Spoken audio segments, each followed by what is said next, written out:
Thank you very much. I hope, again, as last time, to use less than the full 45 minutes to facilitate exchange among commentators, participants of all kinds. And I also like to try to integrate the paper that I've tabled that's available for everyone. I think there's still copies over there if you don't have it, to relate to some of the conversations we have. And I thought the best way to do that is to tell you about an encounter that left an indelible mark on me 43 years ago. I believe I can find a copy in the BBC television archives if I dug long enough. But in 1969, on a Sunday morning like this one, I still remember it very wet, there were religious programs on the BBC television. And the religious program of the day was a debate between two men on the social responsibility of the Christian. And the two men in question were Trevor Huddleston, who was Bishop of Stepney, and Enoch Powell, Conservative MP. And I think this is available in archive, and I can do only rough justice to describing what they did. And what I found was that I was actually listening to very learned men presenting the old debate between Luther and Calvin about the individual conscience and the social conscience. And I think this will be one way to relate what I want to say in this paper to what we've talked about before and what we're going to talk about later. The fundamental issue was that Powell, who was a very learned man, an interesting intellectual in some respects, much more formidable than his detractors imagine, that the individual responsibility of the Christian, his view, was based upon Luther's teaching, that basically sin and evil are overwhelming, and it's the business of the politician to prevent worse damage from happening than has already taken place. So damage limitation is the responsibility of the Christian politician, and that what we can expect from this world is, if at all, the space for the individual conscience to retain its integrity despite the rapacity and evil of the community around. There is a dark vision there, which I think is philosophically and theologically very well known and indeed supported by many learned authorities. Against him, Trevor Huddleston, who had been expelled from South Africa because of his work during the worst period, one can say, in the townships in South Africa, and Bishop of Stepney, then as now a very mixed, racially mixed community, said he takes his lead from Calvin, and that the business of the Christian is to develop a social conscience. He used that phrase explicitly, and that the notion of election is unknown to us all. We have no idea whether we are to be saved or not. It is an important issue. It is an issue at the center of the Christian's trajectory in this world, and that the only way in which we might get a hint out of it is by respecting the humanity of the other, so that the concept of the social conscience always posits a second human being, or a third, or a hundredth, or a thousandth, facing the first in the reflection on the unknowable, whether indeed we are able to find that grace and life which will lead to salvation. Now, the intriguing thing about this is that they said that for both of them, politics had theology in it, that it wasn't, religion here and politics there, but that politics had a theological engagement and theology had a political engagement. And I think the two positions, namely the Lutheran position, that there's nothing between the individual and God, nothing. That's the great reason for the Reformation, getting rid of all of the trappings of Catholicism. There's only that isolation, that remote, terrifying confrontation of the single Christian and his maker, nothing in between, and leading to Luther to do what an individual conscience does. Here I stand, I can do no other, standing in front of the opposition and well, fortunately with his own aristocracy to protect him from the Catholic Church authorities. Nonetheless, the individual conscience is what Luther stands for, I think, above and all, with profound conservative political implications, which he wrote about in the Peasants' War and other writings.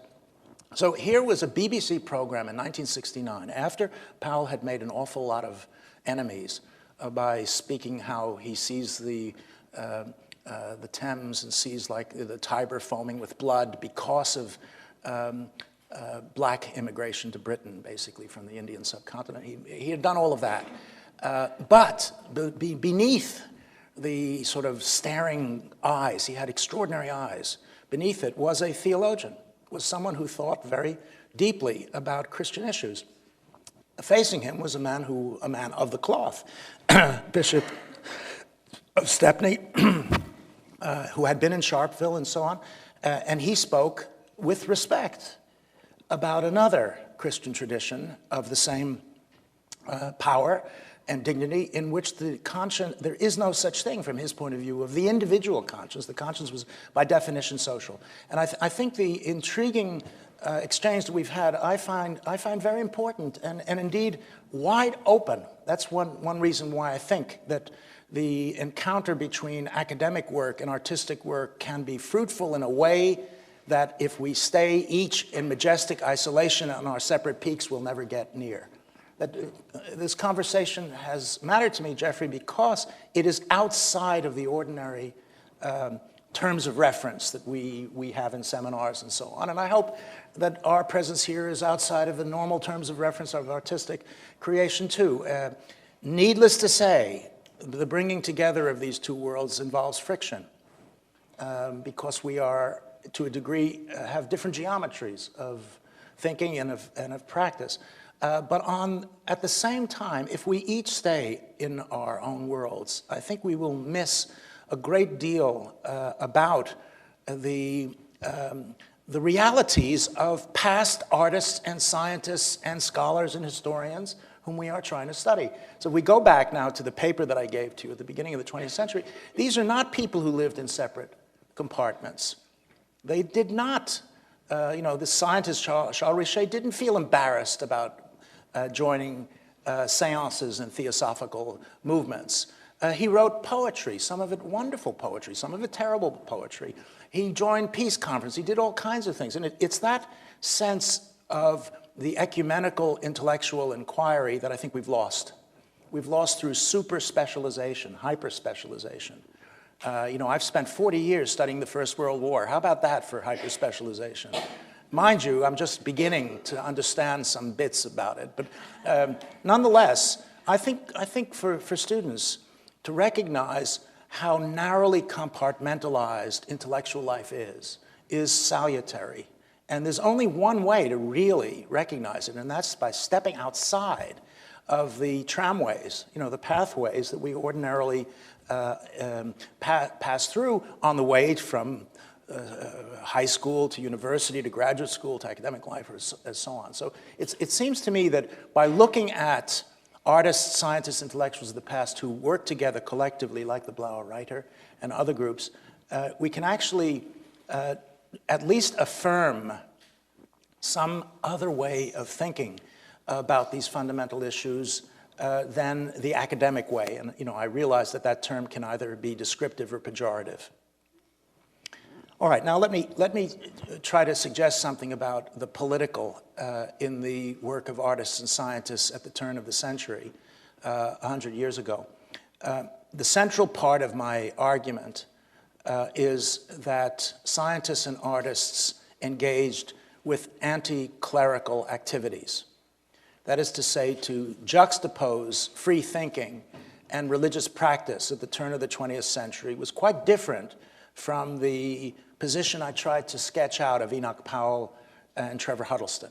They were people who believed that theology mattered centrally in their lives. And as I said, I think a student of mine finished a thesis on Enoch Powell. He's more interesting intellectual in more general terms. Leave theology aside from him. He was just an interesting character who wound up in certain political connections that we could find either disputable or distasteful, but nonetheless, there's a thinking mind there. Now, when we go back to the thinking minds in the Blauer Reiter, we have to ask, what was it that made Kandinsky interested in theosophy? We have to ask, why is it that scientists like Richet would find theosophy fascinating, would find extrasensory perception fascinating. And what we, I think, need to do is suspend disbelief ourselves. We have to stop from our own standpoint, which is by and large, I believe, skeptical, if not caustically negative, about such ways of looking at the world. We need to think ourselves back into the minds of those who were prepared to suspend disbelief about forms of communication with the dead, or not only with the dead, but certainly with the dead, that today are identified, located within a radical fringe, if that at all.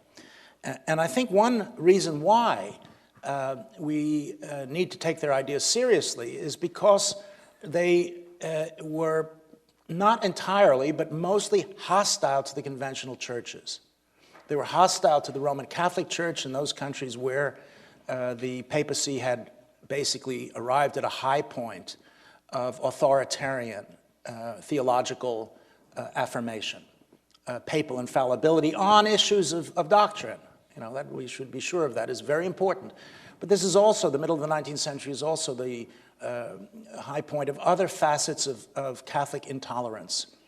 One of the most important developments in modern Jewish life is the creation in Europe, in France, of the Alliance Israélite Universelle, which is a series of schools that basically described an archipelago from Morocco to Persia. And it came as a result of something called the Mortara case, which was the case in Italy, I think it was 1856, of a Jewish family whose son was mortally ill and brought to hospital for desperate treatment. And in those last days, his nurse, who was Roman Catholic, converted him to Catholicism. And then when he recovered, to everyone's delight and surprise, he went with her into the bowels of the Roman Catholic Church, never to emerge again. Never. He became a priest. And nothing the family could do, could prize away from the Roman Catholic Church that single child. It was shocking to the extent that a number of individuals in different parts of Europe said there must be some collective action that we can take to describe the alternative, which is emancipation, drawing upon the French revolutionary tradition and so on, and setting up schools that will teach people in French about what an alternative to Roman Catholicism looks like. And that tradition has lasted for 150 years. It celebrated its 150th anniversary last year. I don't want to exaggerate, anti-Catholicism in this way, but I do believe that there is an anti-Protestant, anti-Anglican, anti-Calvinist, anti-Lutheran. We don't have to be too straightforwardly doctrinaire about this approach in Protestant countries too, in which the location of Protestant power seemed to be mostly on the side of the rich, the landowners, the industrialists, and so on. So there's a political dimension to the alliance between the churches and the powers that be. And that led to a political possibility, which is to see anti-clericalism as a mode of recognizing feminism. That's, I think, one of the most powerful reasons why spiritualism became a language of liberation for those who were prepared to suspend disbelief about the science, or at least to examine it critically and experimentally.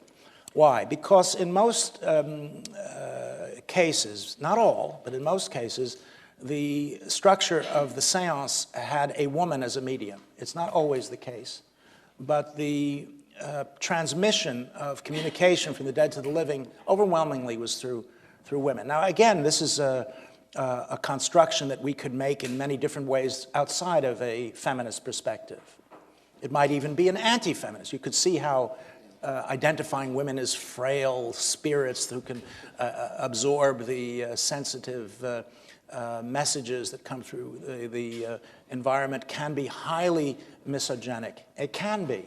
And I think in some hands it probably was. In addition, the notion that women are charlatans, that basically they're actors or actresses and frauds, came into this network of consideration as well. But if you put those aside, People who were feminists were more likely to be open to spiritualism than people who were not. And, you know, a number of, as I show in the paper, a number of the individuals, Annie Besant is a good example, and she's not the only one by a long shot, were prepared to engage in a certain kind of reverse Orientalism, to say that the Western religious tradition is corrupt, the Eastern religious traditions are robust and alive, and therefore what we should do is not look down. On the contrary, we should go to India, which is what she did. She was actually president of the Indian Congress Party. I mean, this is someone who has politics in the middle of her spiritualism. And I think this is the point that I want to make. Once politics fled the spiritualist movement, it died. That's my claim. There's a second level of claim that I'd like to make, which is that science moved on. That science is suspending disbelief about the nature of extrasensory perception is something we see. We see it for 60, 70 years, but it stops at a certain point. I don't know enough about why. In fact, I asked one of the few heretics still remaining, a man called Brian Josephson, Nobel Prize winner at Trinity College, Cambridge, who is still a believer, why his colleagues, as it were, have abandoned a position that he still adopts. And he said embarrassment. And I'm perfectly persuaded that a good deal of British cultural life is organized around the avoidance of embarrassing anybody. That's the worst conceivable sin, is embarrassment. So he was saying something non-trivial that somehow, for him as a fellow of Trinity, this is embarrassing to his colleagues that he actually thinks that there may be a possibility of extrasensory perception. Arthur Koestler, I think it's true, Peter, isn't it? He tried to give the money to Cambridge, and they turned him down, and he went to Edinburgh. The money went to Edinburgh. So embarrassment. You know, what are we going to do with this strange set of ideas? Even if there's a big check attached to the project, we don't want to touch it. It's vulgar and embarrassing. So there is something that happened, I believe, in the 1940s, 30s, 40s, which moved science away from a tolerance of that which could not be explained. Now, I don't know the answer within the history of science. I was going to ask you, Jeremy, if you had any thoughts on this later on. Maybe you can add to them. There is a moment in the history of science to explain here, to explore here. And it may have multiple forms. But if you know, I cite just the galaxy of stars in the 19th century who were path-breaking, extraordinarily prolific scientists. The paradox, the contradictions, were tolerable up to a certain point. The question is, why do they become intolerable? You know, the best instance of this is not in science at all, but in fiction. You know, the author of The Ultimate Rationalist, Sherlock Holmes, was a lifelong spiritualist. Think of that as a contradiction. How could Arthur Conan Doyle be, on the one hand, the man who obviously constructs the most wonderful fictional world of rigorous, razor-sharp reasoning by induction and deduction, to say the least, on the one hand, and on the other hand, maintain absolutely throughout his life that there was a space beyond reason? Why is it that scientists stopped tolerating the contradiction is something that I want to ask. And indeed, I'd like to ask it against the backdrop of another form of scientific skepticism. And that the people whom I found closest to what I call the linguistic turn have been scientists, not humanists. And many scientists, especially those who follow the uncertainty principle, realize that having a precise factual finding is almost impossible. It's not only almost impossible because of the way in which Heisenberg talked about the structure of experimentation, but that there are no precise findings in certain kinds of quantum physics. They just can't be made absolutely precise. So if we say that there is uncertainty in the factual findings of theoretical physics, then surely we can, and that the language in which they are expressed are fundamental to an understanding of what those findings are, then why can't we do it in history? It strikes me that physicists have come to the linguistic turn long before historians have been prepared to tolerate it. So there is skepticism among scientists. There is. And there's a preparedness to see the frailty of scientific experimentation but not in respect to spiritualism anymore, or at least with 99.9% of the scientific community. So what I want to suggest is that the domain of skepticism in the natural sciences has shifted. It's shifted from extrasensory perception to the impossibility of measurement, or the impossibility of locating an experiment outside of the gaze of the scientist whose very presence changes the nature of the measurement itself. All right. The third point I want to make is, can we, by exploring the concept of theosophy, understand what Kandinsky and the others meant by the spiritual? And I'm still puzzled by it, the Geistige. I still am puzzled. I mean, Martin talked about it. It has multiple valences, multiple ones. And therefore, I would suggest that each time there is a political context in which the spiritual gets located, its meaning changes. I'm trying to put the political back centrally into the cultural history of the early 20th century and the cultural history of artistic production. And to say that the people who were in Munich or outside of Munich, in Murnau or elsewhere, who had this notion of being part of an experimental revolutionary movement, were part of a whole series of experimental revolutionary movements of which they knew in the political world, and which allowed them, I think, to locate their investigations in a language that was then broader, perhaps, in allowing for possibilities of transformation of society than we allow for us ourselves today. What I think that we can possibly derive from that is that the notion of the avant-garde, which is something I criticized in the first paper, as isolated from the rear guard, meaning the rest of humanity, is a danger in the ways in which artistic groups presented their project. It's a danger. It's a danger. I'm not sure whether they were aware of it as such. I don't know. I'd need to know a lot more about Kandinsky and Apollinaire to know if the notion of being an avant-garde risks separation, isolation, and in some sense self-referential failure. And in many respects, that's what the history of the avant-garde in the 20th century politics has unfortunately been. A series of isolated sort of shooting stars, which ultimately leave very little trace in their aftermath.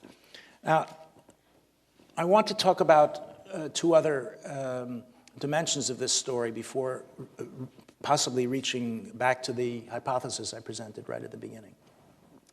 The first is, to what extent is spiritualism a visual language of art?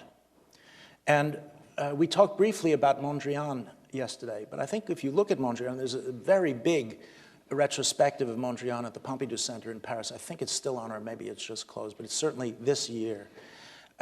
It's clear that we cannot describe Mondrian's early work outside of theosophy, that it's central to what he was trying to do. And the grid that we were talking about, those are theosophical lines, and he was explicit in that. But that's not all they are.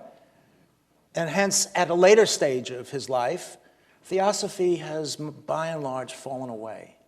But it's there at the beginning, and it is, in some sense, a prism through which he refracts some of his aesthetic interests and problems, and creates, it's in the paper, this chrysanthemum of 1909 to show the astral, the glow, the halo. And if we talk about Benjamin and the aura, there it is. The aura is physically in the painting. There it is. Even when it's reproduced mechanically, the aura is what the painting is about. I mean, it strikes me as something that we need to incorporate in understanding the work of creative artists in this period, wherever we locate them within particular groups. And indeed, if we think about Kandinsky's belief that he could paint the sounds of the heavens, that he could paint them, whatever that music is, it doesn't exhaust our understanding of the nature of his artistic work. It impels us in only one of the early, as it were, dimensions, or maybe even more than one of the facets of what he tried to do in the course of his life. So my claim is that theosophy actually is part of the story of the Blauer writer, and we need to put ourselves in their shoes and in their minds in order to understand what they wanted to do, which is to open up possibilities, to dare, even when it seemed absurd to dare. Richer talks about, why should we think that what isn't common sense could not be? Why should we believe that just because something is unlikely, that it is impossible to exist? And that daring, that open-endedness, reminds me, I think, Jeffrey, of early conversations we had. This is ultimately what Kant said in Was ist Aufklärung? This is dare to know, dare. Move somewhere no one's been before. And if people snigger behind their academic gowns, then so be it. But the position of the Blauer writer strikes me as deeply embedded within the Enlightenment project. Deeply embedded within it, and therefore a source of value for us today. And indeed, with respect to postmodernism, that I hope we get to in later forums, this tradition is alive and well. And if there has been an attempt to withdraw from grand narratives, maybe that's salutary, but the tradition and the artistic work and the set of questions that they both pose are alive and well. So my claim is this, that the position of the Blauer writer group is really one that is very interesting for us to start off on what I take to be a walking tour of 20th century cultural history. And I use that word for obvious reasons, because we really do need to go out and walk. And if we allow ourselves to imagine what theosophy was in our academic work, if we allow ourselves to see the creative impulse behind it, I think we'll get, well, I'll put it to you in a question, Jeffrey. I think it'll enable us to understand your work better. That there is a point of contact between watching a creative artist in his home, in the place where the work is, and being open to the way in which creative artists have dared to move into unknown terrains in the earlier period that we're looking at in the early 20th century. There is a question, can we have done all this within Yale University or the University of British Columbia or elsewhere? Could we have done this exactly in the same way in a conventional academic forum?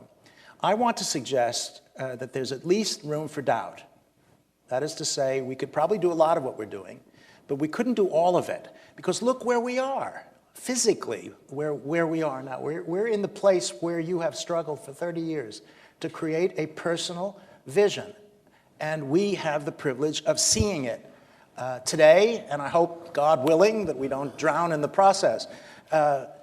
Seeing the struggle of creativity is different from reading about it, but I would like to try to at least open the discussion to consider the opposite, namely, what's in it for you?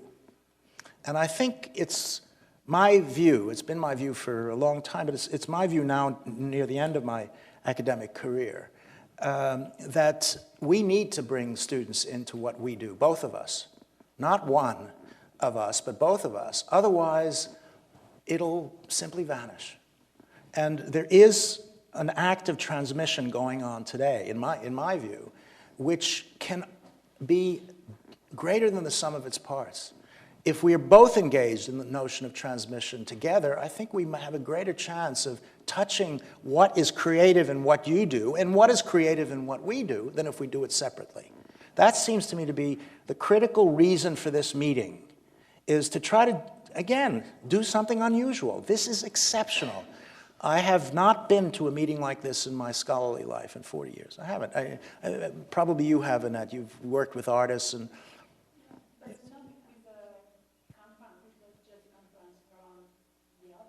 Right. And you have too, Martin, haven't you? You've engaged in these inquiries with artists, but have you done it with the backdrop of a scholarly inquiry alongside? That is to say, deal with abstract expressionism at the same time as you look at a current painter? Where, I mean, this is... I have a lot. Yeah, it's unusual. I have a lot. From the early 70s, I always brought artists into my classes wherever I taught. And at Cambridge, I ran a cultural history, quote, seminar.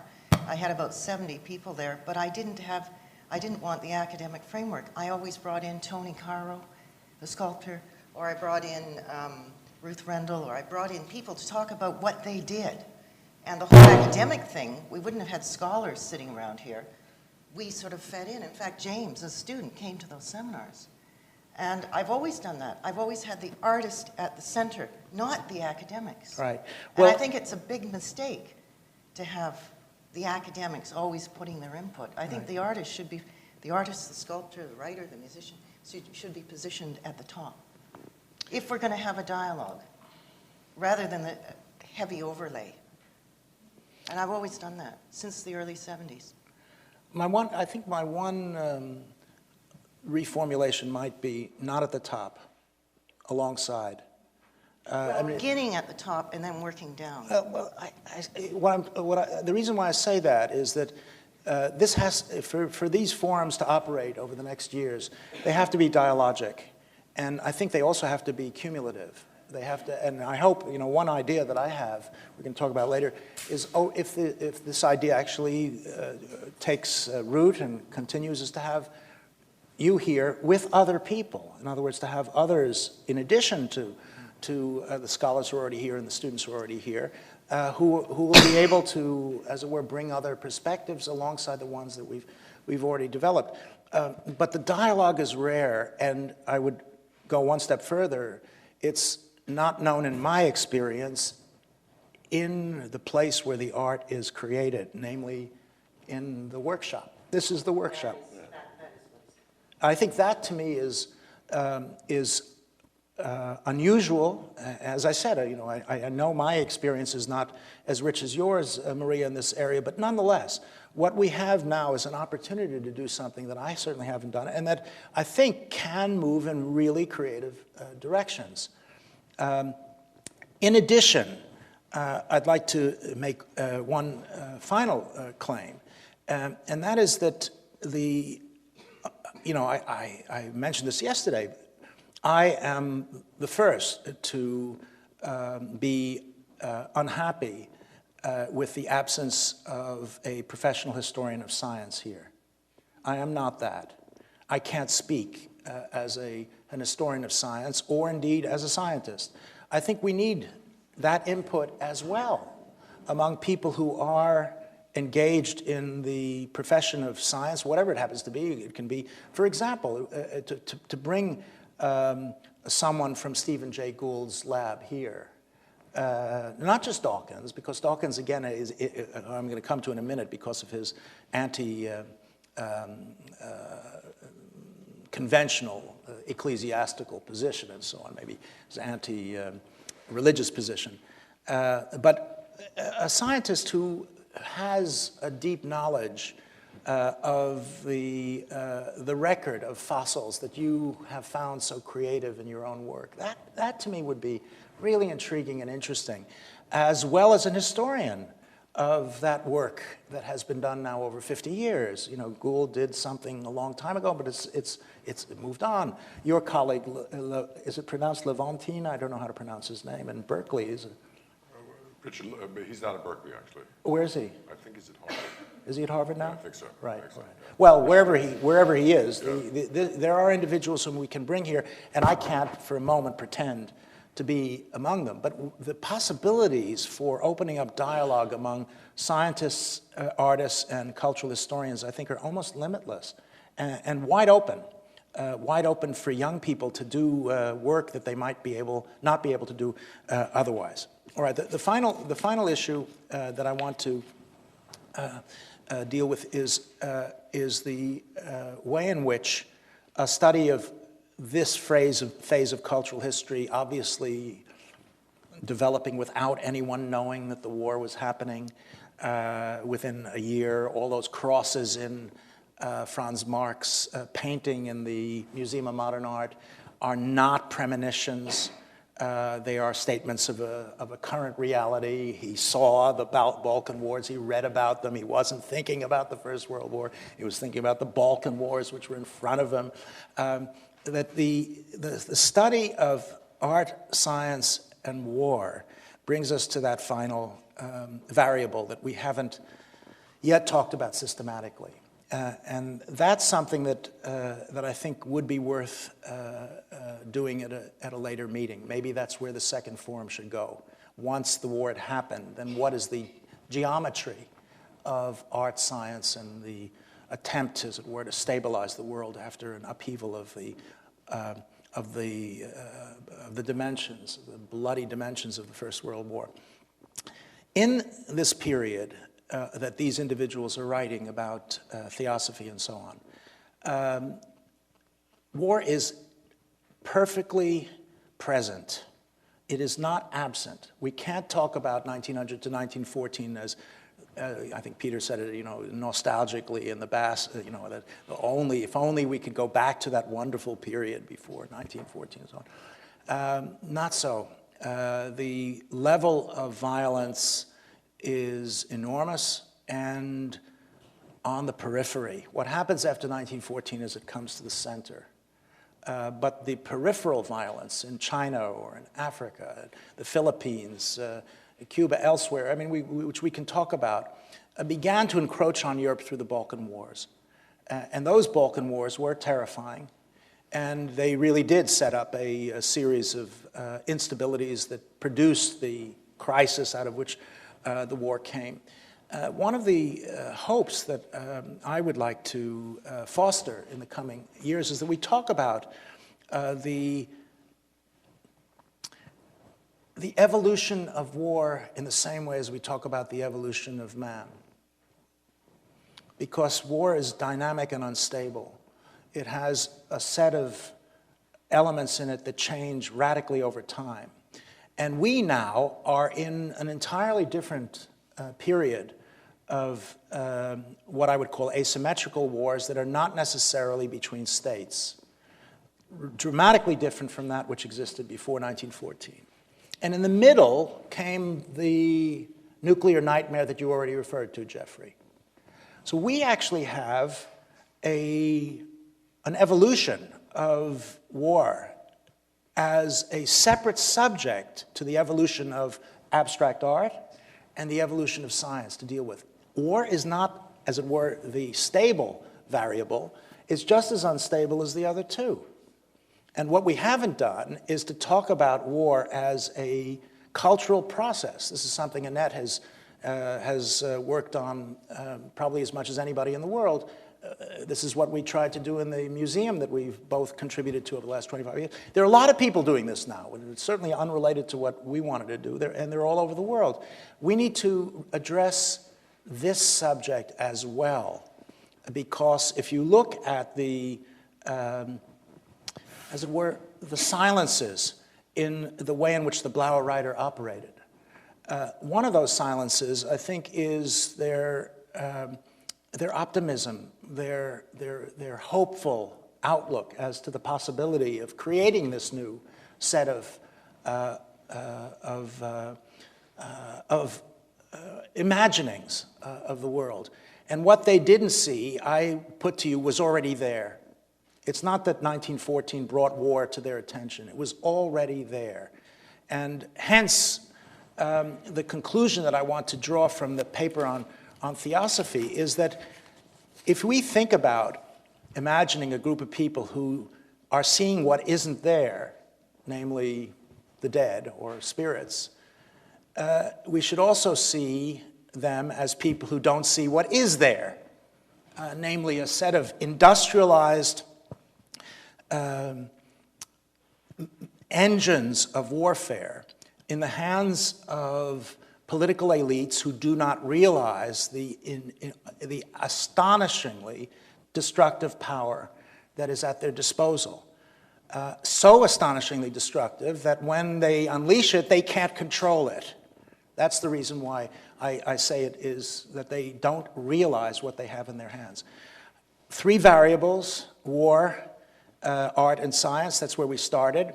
I still believe that the hypothesis that as the institutions of war change, the relationship between art, science, and violence changes with it. That's the hypothesis with which I started, and I think it's one that would be worthy of investigation in later forums to see where we go, to see how to change it, maybe to add variables, maybe to take some away, maybe to move them in different directions. But I am persuaded of one thing, and this is the last point I'll make. We need a hypothesis. We need a set of questions that we can all address together in order to prevent a kind of centrifugal force moving us in directions where we don't speak to each other anymore, because that's where we started. There's no point in going through this enterprise if we're going to wind up basically moving in different directions. And the organizing principle of a hypothesis is something to control that force, make it more centripetal than centrifugal. Now, if this one doesn't work, if this isn't the right question, if there are better questions, or questions of more direct urgency that will be more useful, I'm all in favor of it. But I do believe that constructing a hypothesis ought to be the intellectual goal of these forums. And to see how to use that, those hypotheses or that hypothesis, is something we need to do sequentially, step by step, as it were, in small bits. It may be that this is a different cast of mind, Jeffrey. I've always been a miniaturist at heart. But, you know, I've looked at your work and the way, the delicate care that you've dealt with the fossil traces is equally miniaturist at heart. I am, in some ways, if not as optimistic as the Blauer writer, I'm still optimistic that the formulation of a series of questions coming out of the cultural history of the early 20th century can carry us through to stroll together, as it were, through the 20th century, and to do so with the benefit of your artistic work as the setting of it. I think personally that that is better than doing it at Yale or at Cambridge or anywhere else. It's better to do it here than there because we are making the journey. You have made your own journey, an internal one, for 40 years now. And we have come, in part, to honor you. But we've also come to challenge you, to make you think about what it is that you've done and how young people might take away something from it and move maybe in another direction. After all, in that respect, I think we have a real challenge ahead of us, but a very promising one. So I'm going to stop there and open the conversation to anyone who wants to join in. Sure. Just give them a round of applause.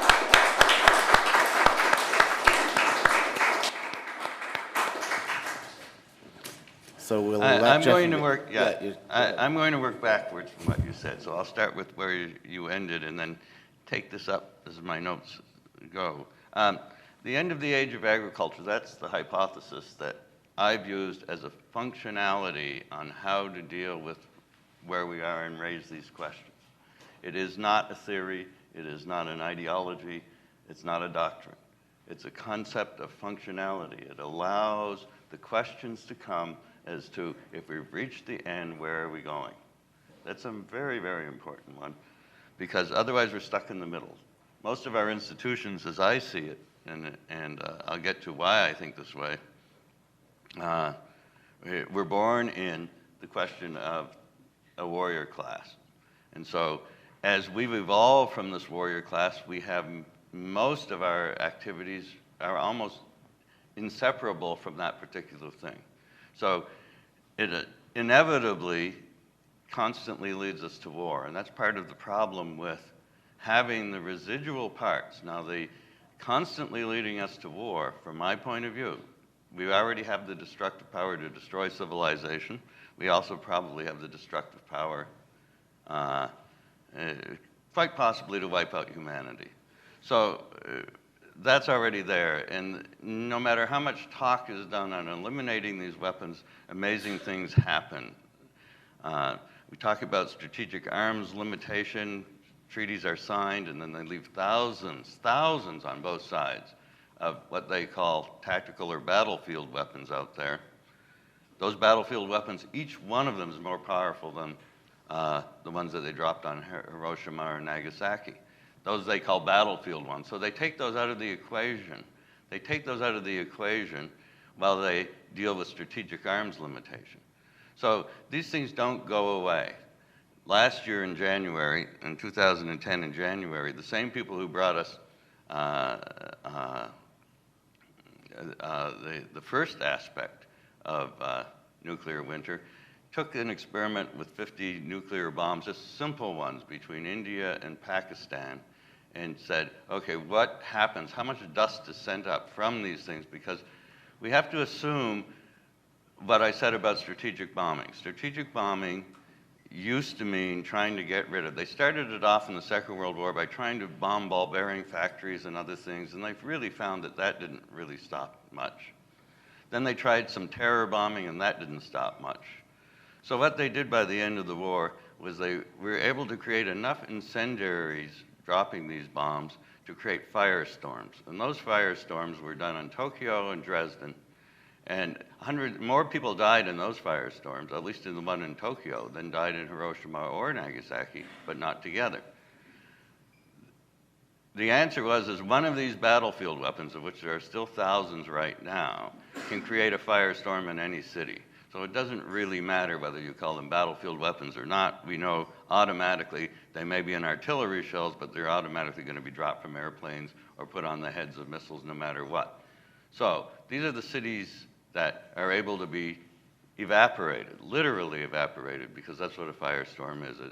It creates so much suction around it that it draws in oxygen from all around it until the core of that particular city just simply disintegrates. There's nothing left. We know that from Hiroshima and Nagasaki. The key to Hiroshima and Nagasaki is that it was done with one bomb. I forget how many waves of bombers went over. I think hundreds and hundreds of waves of bombers were required to set Dresden on fire and set a firestorm there. The Americans used their super fortresses, and I think there were 750 on the raid in Tokyo. So obviously, this was huge industrial warfare, but now one missile can drop that and create that kind of firestorm. So that's what everybody's facing here. It's not gone away. War just simply means evaporation of civilization, if it escalates to that. Or the other alternative, and remember, we're only talking battlefield weapons here, those are the city destroyers.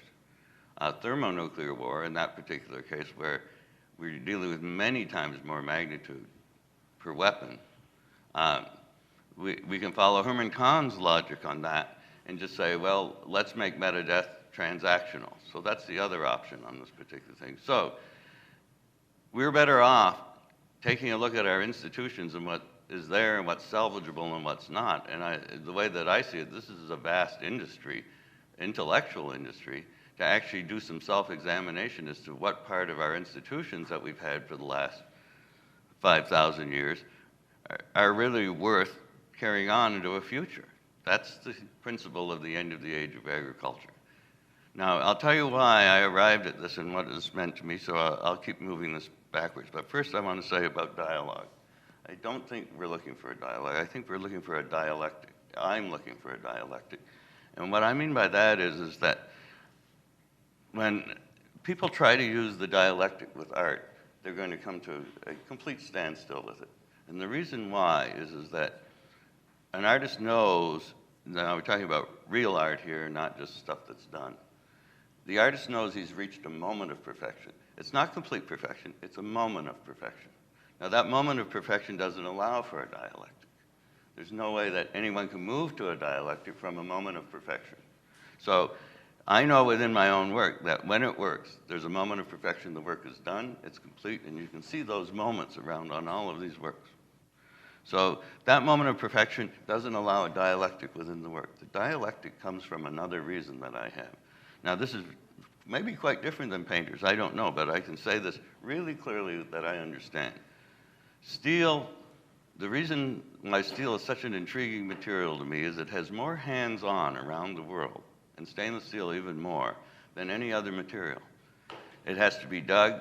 The ingredients that go into the alloying of it, and then the number of people who are needed to move all of this material into a place, roll it, and get it to Hornby Island is more than any other material that anyone can imagine. So in other words, it's a totally social material. It actually represents all of these hands-on before it arrives here. So what does that say? What does it say about me as a sculptor, and what does it say about that particular reality? Well, what it says is I have a need for a functional and rational world. That's the only way I can keep working, and that's my consciousness. Within the realm of my creativity, it may be irrational to others, and it might even be able to go there, but what I need from the world around me is its functionality and its rationality. So when I look out, that's where the room for a dialectic is. And my demand for that is how I'm using my mind and how this dialectic actually needs to work. So when Jeremy asked the question about morality, so you see how we're working back. When Jeremy asked the question about morality being attached to this, and I said, no, the real question of this is whether or not rationality can prevail. That's what I mean. That's the world I need outside of my art. I need that rational world. I don't see it. I don't see it coming. But on the other hand, I need it, and you have to begin it with dialogue. So in order to sustain it, then the issue remains how do you discuss that among groups of people? It needs to be a convincing attitude as far as I'm concerned. I have a daughter who's in her 30s. The students are, however old they are, no doubt more than 20, and it's their generation. So it's possible that this struggle, this question about the end of the age of agriculture, not as an ideology, not of any of those things, but rather the questioning that goes with what institutions can supersede the warrior class, our need and that repetition. That's the question that's there, and that's what's raised by it. So that, to me, is the subject of the dialectic. Okay, that. Can I stop you for a moment? Sure. One of the most important elements, I think, of taking the hypothesis seriously is to say, is it true? Is it true? You take it to be true. I think that's to be established. Indeed, when we first met a year ago, I tried to say, well, maybe it isn't the nuclear weapons. Maybe the Battle of the Somme is a place where we might see the suicide of people who are conventionally dominant.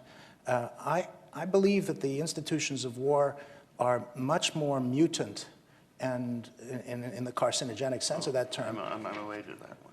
So that the nuclear story that you're telling is only one of the stories that we need to address about the dangers of war where we are today. Just as long as we agree that the dialectic means questioning the original premise. Oh, of course. Yeah. The original premise has only weight in terms of its questioning. Okay, but it needs to be the subject of question. Of course, that's what we're here for. Right. Well, we haven't reached it yet. So I would say it's been put out many times and said many times, and no one's responded to it. So I would expect Now, that in the Jeffrey, future. my entire paper is a response to it. Oh, okay. The claim that the response needs to be translated is where we started. Right. And I think there's an extreme difficulty in my position as an academic in moving to a language that you can see immediately as a response to your hypothesis. But I've done it all the time. The issue is how to translate it in such a way as to make it clear to you that that's what's happening. And Okay. I'm not sure how to do that yet. Okay, All right, well, that's fair. That's fair. Can I keep going? Yeah. Keep going, and we'll Right. have a dialogue. You raised the question of the avant-garde. It's true, and the isolation is true by the statement itself. The avant-garde is the advanced guard, and what that really means is that that's the reconnaissance group. You drop them in, they do reconnaissance. They're all on their own. And believe me, they are isolated, and they are in a frightening condition. Anybody who's been in a recon, and a good friend of mine was in recon, they're just dropped in and they're left alone. They are isolated. So just by the nature of using the word avant-garde, I think that that's how they were applying it. You mentioned that in your paper as well, so I just wanted to mention that. As to what's missing, and looking at what's missing, I would go back to Darwin and go back to what Darwin said, even at the time, is that there are missing geological records. Those are missing historical records. That what he perceived in his theory, when it was a theory, before it really became a science, was that he talks over and over again in The Origin of Species about the missing geological record and how eventually it may be found. But he allows for its absence. So that's a very important part of what's missing, is to allow for absence and recognize absence without necessarily speculating about the absence. Of course, the people who will speculate about the geological absences will be the ones who actually find the things. So I want to say that I wanted to deal with that. Another aspect I wanted to deal with, and this one's I'm running this thing backwards from where Jay was. My note says memes. 2 years ago, we had someone who was here, an evolutionary scientist who was going to France. No, he's going to Switzerland to study with the professor on advancing the concepts of memes, and it's a very difficult one, and I don't know how many of you have read Dawkins' 1976 book on the selfish gene. It sounds terrible, but he wanted to get a point across. There's no such thing as a selfish gene. It's just, it has to do with a theory that is essential to Darwinism, and that is species will try to, and this is the essence of Darwinism itself, will try to reproduce themselves until they cover the entire Earth. That's every species. And so that was extrapolated by Dawkins into what had been discovered by Crick and Watson about genes. So he had taken that essential principle of Darwin at that particular time and applied it to genes themselves, which I think was very valid because it was a hole that was left in that science. So now, what he postulated in that book, which he knew would be poison to his career, but he did it anyway, and he posited it, but I think it's extraordinary in its thought, is in the study of bird songs in different isolated areas, what he perceived was that over generations the song actually changed. It was passed from parent to parent when it had nothing to do with genes. It had to do with the culture that was passed from each individual to the next individual over generations until the bird song was actually different in one place than it was from another. He called that memes, and he wanted to find the same source, that same initial building block, that same element. Again, this takes us back to modernism and the way that I've seen the advantage of modernism, which was building elements and building elements up from the simplest part.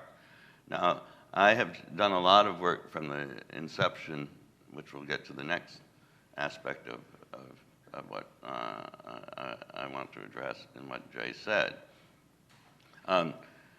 In understanding how computers work, you have to start from the simplest memory. Now, the simplest memory is binary. It's either on or it's either off. Computers are based on that, and as they build it up with enough speed and enough power, they become one great magician's trick until finally you can see pictures and other things like that. That becomes truth by analogy. We have a lot of truth by analogy. Science is truth by analogy. It teaches us by analogs who we are, and gradually we just simply take it for granted. So I have said that science is truth by analogy, art is truth by metaphor. I'll get to that as I work my way backward on this particular thing. Before we get to that, I want to deal with the idea of and the change in warfare that Jay is talking about, and quite possibly the most important set of consciousness that we can arrive at this particular time. And that's that since 1945, the military-industrial complex has been the engine of innovation. And I have a contest here.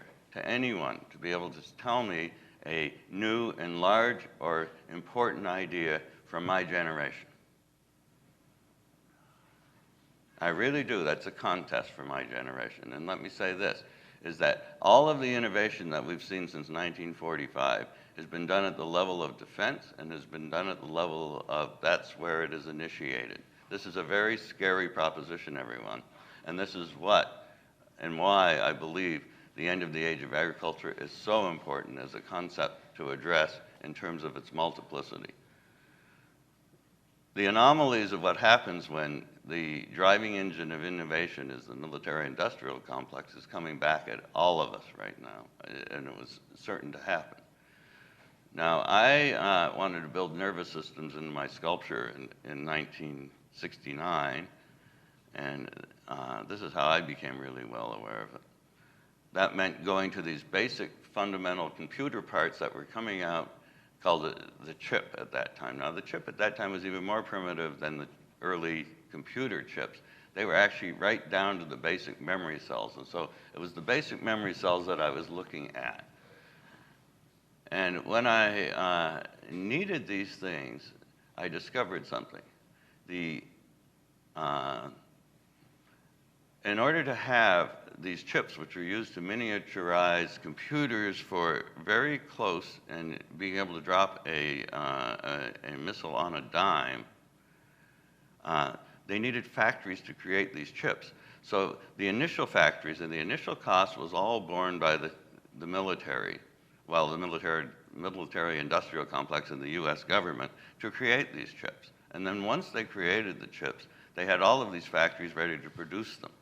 So then they said, well, we've got all these factories to produce them, but we've only needed so many for missile use. We've used those. So now, what are we going to do with those? So what they decided was that they would seek out anyone, if you sought them out, they would send you piles of the most expensive engineering data and books that you could imagine. And you could sit and you could invent almost anything from these things, and they wanted you to. I was welcomed into their factories. There was one in Toronto. They loved me. It was near my studio. I would go over there. We'd sit down and we would talk. Anything that I could think of that was doable with these things, they were willing to listen to. That's how Wozniacki and Jobs created the first computer. They had nothing to do with the development of the chips or any of those other things. They did exactly what I was doing, and they got it exactly from those same factories who were desperate to find some use to keep themselves producing. And I watched these things go from about $4 for a little gate that started to 29 cents over a year. And so this stuff started piling out into inventors' hands, anyone who would do anything with it, and now we've seen where this thing has gone. It's gone into personal computers and all of those other things. Where did it come from is really the question. And that's the thing. When we look at what we consider innovation right now, the phones, the microphones, all of this miniaturization, it comes from one source, and one source only. That anomaly is what I want to address in the key to how warfare has changed and what might be there. And I only read part of the letter to Jay back in September. I won't read the rest, but I will talk to it. And that is that the warriors today are not warriors. They're bureaucrats sitting in places. We had in the Second World War this great image of the lone fighter pilot going up to save Britain. Well, now we have those fighter pilots will be gone in another generation because what we're watching is drones. We're watching people with joysticks dropping bombs on Afghanistan right now from wherever they are. It doesn't even matter where they are. It's wherever the telemetry will take it. The challenge here is, and this is the strange part by default, is that I couldn't think of anything better than the end of the age of agriculture as an idea that grew out of my generation. Sorry, I haven't found anything. So all of what looks like grew out of our generation, of all of this innovation and all of this wonderful things that everyone has and is using right now, and I use myself, all grew out of one place. And Jenny knows that. Jenny grew up in Huntsville, Alabama. Very few people would ever even have heard of it. That's where Werner von Braun and the Germans went after the Second World War and created the Redstone missile, the first intercontinental ballistic missile. Medium range, that's what was deployed in Turkey. So this is the history of the Cold War. Now, it's also the Space Center, but the Space Center in itself was just a public relations game, to keep this innovation going in order to keep this military growing. So I hand to you that everything that seems so nicely done, it's not the idea of, as Jay says, you know, turning your plowshares into art, or turning your weapons into plowshares or art. That's not the issue. The issue that I'm saying is that the innovation is coming from that place, that the engine of innovation must keep going in order for the economy to keep going, which means that you're going to be multiplying the danger of warfare by having that as the engine of innovation. And the idea back in the University of Berlin was to have science under the auspices, at least the reflection of some form of philosophical discussion. That's when Lyotard talks about it gone, then that's where that is. So unfortunately, that's where that is. And I watched that actually happen in Canadian universities back in 1979 when innovation itself, the head of Triumph, which was a fusion experiment I was at a conference where the head of Triumph from UBC was talking down about and trying to convince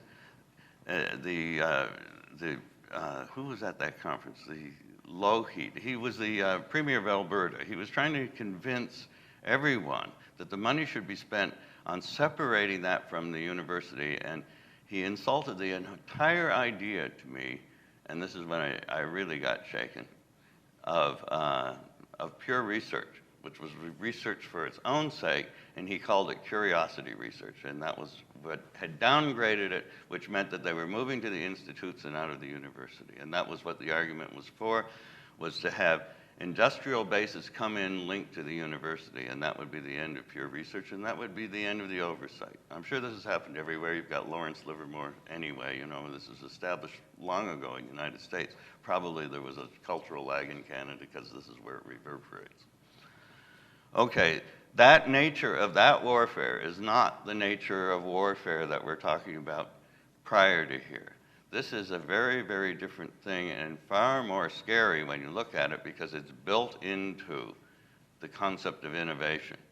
And so that oversight is going to have to come back into the humanities if you're going to have any chance. That's why the struggle with as a functional end of the age of agriculture was the way that I used to make art. It allowed me to see what the possibilities were. But the possibilities, as Jay says, if this isn't passed on, then the fate of the world is not going to be very, very likely even in this technology, because you've got to know that the other supporter of technology and the other technology that came from this particular place is biological research. Biological research now is going to deal with genetic engineering, and the way it's going to be sold is like the space program. We are going to fix your genes, and we're going to have gene therapy. That's not bad. That's within the realm of the human genome. But what they're going to have within the next 50 years, and we know it, or within your generation while you're alive, and possibly even sooner, if this escalates as fast as genetic engineering went with food, is the possibility, and this is what I said about the danger of what's facing your generation now, is the question of what they do with the genome, because they can re-engineer the genome, and the genome is the model for all this, and this will bring me back to how we're moving backwards through your issue. Okay. I would speculate, if we wanted to, that the end of this ESP thing, remember I said truth by analogy versus truth by metaphor. How about the telephone? And I'm fascinated by this. I'm sure that we've all had people where we go to our telephone and it's a relative or somebody who's close to us and we've anticipated their phone call. We pick it up or it rings and there they are. We've all had that experience. Perhaps that is ESP. I don't have any call on that one. It's the truth by metaphor and truth by analogy. It's the weight of the information. I don't want to have a lot of bad old information that's flying around out there. Maybe before the telephone, I might have wanted that. Now what I want is I want that analogical tool to supply me with the specifics of the information that I'm looking for. So it's quite possible that that just simply disappears with the precision of which people can actually communicate. And the telephone is what's coming into being at that particular time. Now we have it where we don't even have to think twice about it. And I think that we should think very strongly about these issues about truth by analogy versus truth by metaphor. Truth by metaphor is what artists live on. That's their life. Truth by analogy is what science lives on. And that's the rational world. And so I bring that up again because of how these two things are juxtaposed. I can really see the scientists themselves wanting to live out a little metaphor in their life. And the artists become very, very exciting to them.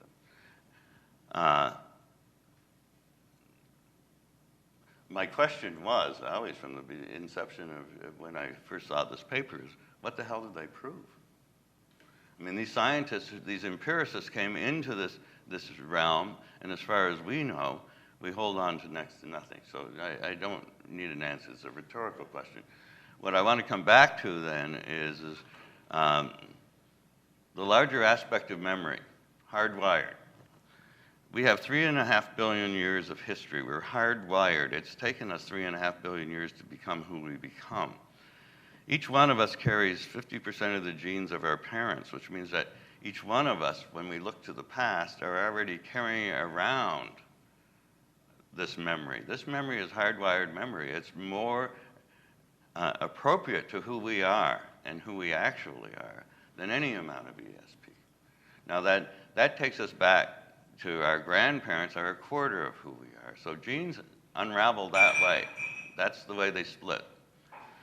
The concept of looking back to the past is very natural to us because we are walking around with the entire past within us. Where we realize we are at this given point in our is all of that genetic material that's gone into us is who we are from the inside out. So it's probably more important to understand who we are from that point of view over 3.5 billion years than to speculate on ESP. That's my argument of the thing. We walk around with a 3.5 billion year history. It's built into us. You can't walk across the room without exercising that memory. You can't look at anything without exercising that memory. And that's without memes. That's just who you are when you're born into this world. So as to looking back into the past, probably the strongest way of looking back in the past is actually looking at Darwin, looking at who we are from that 3.5 billion year history. I've spent a lot of time digging holes around here. There's a lot of age around this place. I've dug dead holes with John, and in a day, we've got blue-green algae blooming at the bottom of that. It comes out of there. This life sat for 10,000 years underneath these glaciers in this dead soil, and as soon as it's exposed to air, it becomes life again. That's where it all begins. Whether or not it begins beyond that, we don't know. But that's the most initial aspect of life right there. So if you become aware of it, that's our history, and there's no way of isolating that. There's no way of becoming miniature under that conditions. What we have to do is look under the microscope. That part is miniature, but to look under it as a miniature thing that separates it or isolates it from any of the rest is impossible. Well, I think that's a fundamental point. Academic work cannot be done in the way you just described. We need to find some middle ground so that we can go back to what we're going to hear from Annette about Apollinaire and Kandinsky, who were individuals with their own histories. And what I find challenging, and this is where I think we really need to address the interface, is how to take the speculations which are important and, your word, make them operational. There are students here who have tasks to do in their work that cannot be equated with all of Darwin. They can't. They have to do something that is, what shall we call it, manageable, human size. And the question I put to you is, what is the advantage to you of looking at these 4 papers that have been prepared for this forum? It strikes me that we need to establish the validity of several different modes of inquiry here to work out a hypothesis that we can move forward with. At the moment, unless there is intrinsic value in the academic work that has been presented at this paper, unless you agree that there's intrinsic value in looking at this particular moment, then our exchange cannot go forward. That has to start. That has to be the starting point. And these are small-scale, life-size inquiries of particular intellectual questions that are much smaller than the ones that you're posing. I propose that we have to work on different levels of generalization at the same time, rather than to say that you can't make it miniature, which is, I just heard you say. I hope we can talk about the compatibility of different kinds of intellectual inquiry, which I think allow for the kind of discussion we have. I was hoping, given the timetable. You're jumping ahead. No, I'm not. You're I'm not. jumping out of your paper because I wanted to answer. Hold on a directly second. back to you. Just one second. I'm going to exercise the power of moderation. As dynamic and exciting the exchange is, I remind Jeff of the time, and that also Liba has prepared a few questions for Jay that are specifically related to the paper, and that some of the discussion that you're having now maybe could be had in the dialogue section. And so I would just, if you could, with respect, wrap. Yeah, I'm about to wrap it up. Okay, I just needed to go back. And then we'll move on. One of the aspects that I wanted to bring up about this question of feminism in that particular time, and part of the prejudice of the church, I believe at the time of the Nicene Conference there probably were priestesses rather. There were women who were priests in the church, but I'm not quite sure. I'd have to look that up. But what they were trying to snuff out was Druidism, and what they were snuffing out at that particular time where it was a matriarchal and a priestess society.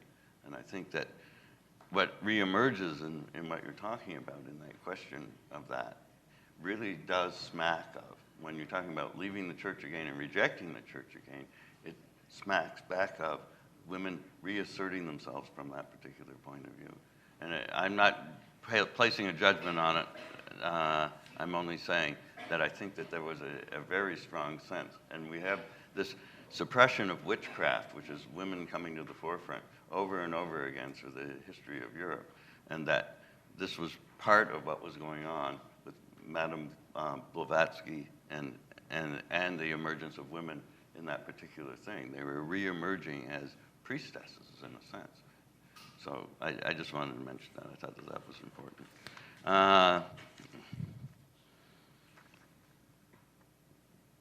Okay. Any concluding points? Oh, okay. I think I've wound it back to where I wanted to wind it back to. So Okay. go ahead. What I want to do is I want to hear from Liba. I would like people to save up. I'm sure people have comments and questions, and it's been a lot of diverse information. So feel free to ask questions of clarification if perhaps things went by really quickly. But I think Liba has a couple of those questions, so maybe that will be a good way to segue now into the dialogue. Go ahead. Hi, everybody. So, interestingly, I'm not an academic. I am an artist, and I'm also Jeff's daughter. So this paper was interesting for me, and I think what I kind of want to do is take it back to the themes of the forum and link some of the themes from the paper through questions to you. But I also think that maybe I can try to tie some of the things that my father was talking about into some of the questions. So I'll do my best. And if you mind, what I'm going to do is ask Jay to very briefly respond. So if you're... I'll save the time. Okay, okay. Okay, so you're not going to answer? Well, Should I just? Okay, so Okay. I'll just pose some of the questions that I have. Okay. Okay. So it struck me that one of the interesting things about the forum and about what I think some of the ideas in the paper was really about the relationship between artists and scientists. And I think that one of the things that struck me, even though many scientists use the scientific method and have a very empiricist sort of idea, is that many of the scientists that you're talking about, mathematicians and physicists, are also on a quest and also perhaps looking for something sacred or spiritual in their work. And so I did want you to kind of talk about the spirit versus the sacred and tease that out a little bit, because I think that I was interested in the fact that many of the scientists were spiritualists and many of the artists were theosophists, and I kind of wanted you to talk a little bit about why that may be. But I think specifically for me, one of the things that struck me was this idea that was actually in the Scientists and Artists Between War and Peace in the other paper that you discussed yesterday. It was a quote that struck me. It said, "The coal miners used to carry canaries with them to sniff out leaking gas in the pits and thereby to avoid explosions and the calamities they may cause. Canaries can smell what miners, as well as the rest of us, miss." And for me, this was really significant, actually, in some of the things that my father is talking about, and in other artists that I work with who are part of social movements and who are activists. And also this idea of the social conscience. What my father was talking about, the avant-garde and how isolated they may be, but are they canaries? But my question was also why we don't call on the scientists to be our canaries. And so I'm wondering, for you and perhaps for others in the room, why we're leaving the social conscience for the artists and not for our scientists.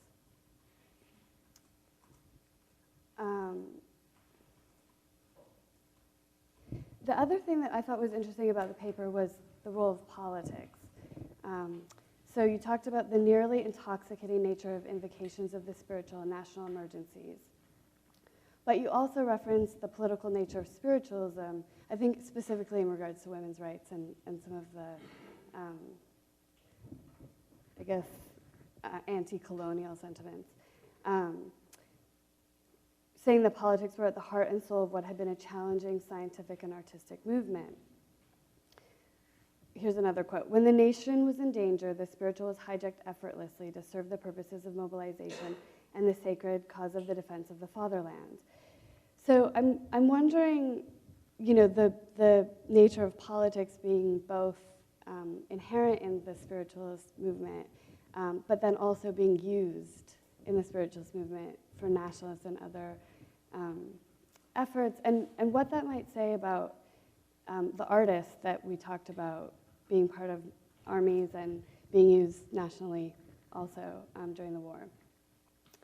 And I was also interested in what happened during World War I to the sacred. I mean, I think that it's a really interesting question, and perhaps you're going to talk more about that today too.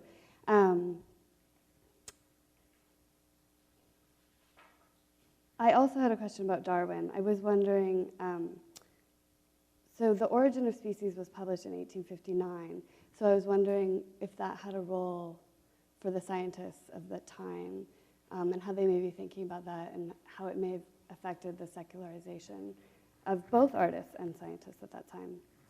And in fact, if Darwin's theory of evolution affected how the scientists thought of what was sacred. So those are some of the questions. I think that the idea of what's sacred is really significant, and I think it's a really important part of how we have the conversation. I think for me, what was challenging was thinking about how artists and scientists may work together. And you mentioned a lot that they were in reference with each other or that they were friendly with each other, but I wondered how that may actually work, and especially in this time. I mean, I'm an artist who works with scientists and it's been very challenging for me. And I can talk a little bit more about why I think that is. But I think that some of the urgency that that this park is raising, some of the questions about the end of the age of agriculture and about how we proceed together is a question about, can artists work with scientists and social policymakers, and how do we do that? How do we reach an understanding in a language to do that, and what are some of the inherent challenges in it? So those are some of the questions that were raised for me, and I don't know if you want to address them together First, I'd like to just give a round of applause to both the readers, Jeffrey Rubinoff and Liba Haber and Rubinoff, and as well Jay Winter.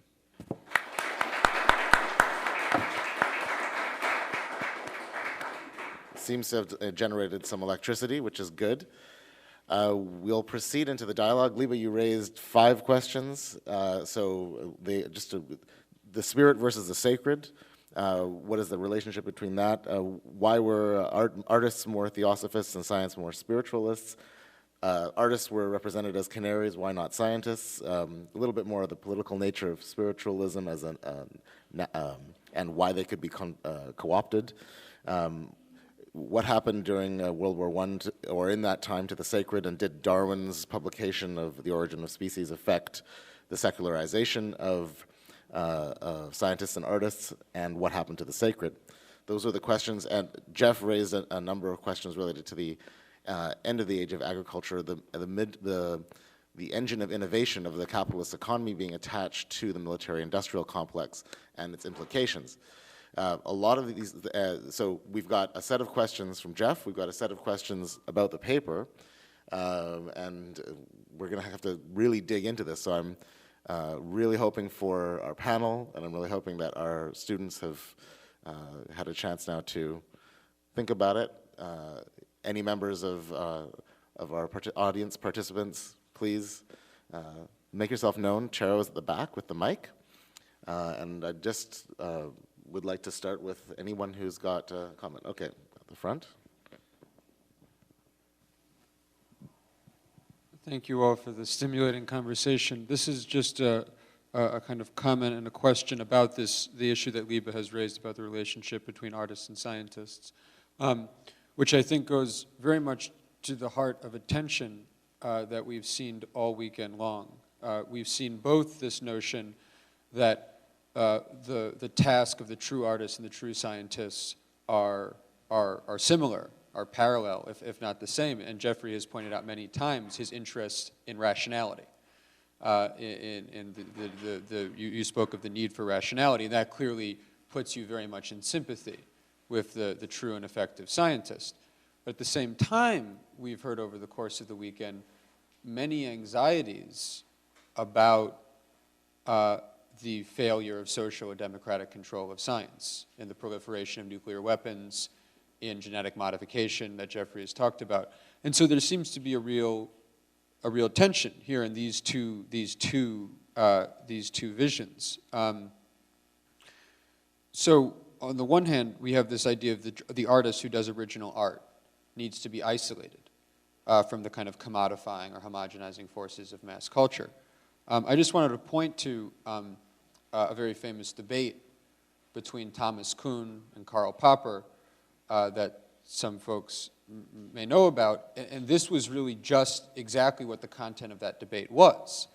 Karl Popper argued that science needed to be subject to democratic control, that scientists always had to be responsible to the societies in which they operated, and there should actually be mechanisms and procedures to control science and to have the kinds of conversations that Jeffrey has called for about, should we do genetic modification, should crops be subject to new scientific advance, and so on and so forth.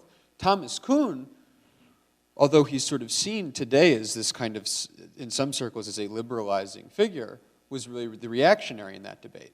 And he was calling for scientists to be allowed to operate absolutely autonomously of democratic control. His argument, which is a very modernist argument, a very art for art's sake argument about science, was that science had to proceed along its own autonomous path without input from the surrounding society.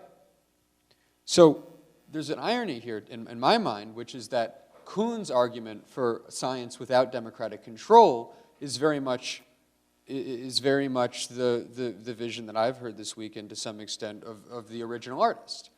And yet at the same time, this directly conflicts with the anxieties we have about scientists who are working on things like nuclear technology or genetic technology operating without democratic control. So I just wondered if Liba or Jeffrey or Jay or anyone else had thoughts about how to square this circle. How can the scientist be the canary if the scientist is also like the gas in the mine?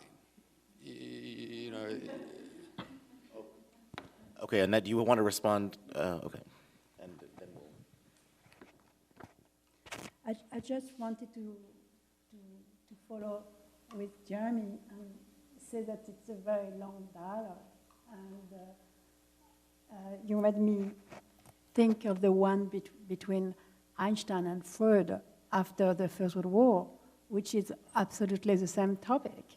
And I think it would be really interesting, actually, to see this dialogue from the end of the 19th century till now between very important scientists and all having a very high idea of their role into politics.